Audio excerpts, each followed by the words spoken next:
Assumiràs la veu d'un poble, i serà la veu del teu poble, i seràs per a sempre poble.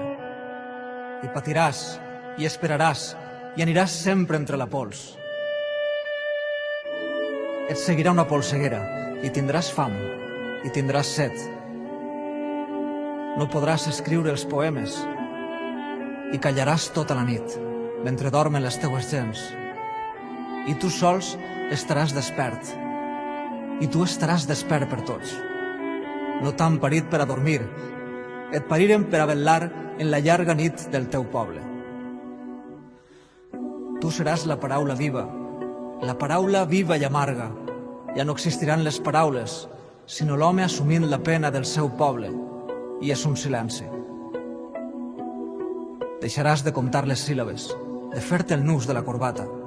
Seràs un poble caminant entre una amarga polseguera, vida amunt i nacions amunt, una enaltida condició. No tot serà, però, silenci, car diràs la paraula justa, la diràs en el moment just. No diràs la teua paraula amb voluntat d'antologia, car la diràs honestament, iradament, sense pensar en cap altra posteritat com no siga la del teu poble. Potser et maten, o potser se'n riguen, potser et delaten. Tot això són banalitats. Allò que val és la consciència de no ser res si no s'és poble.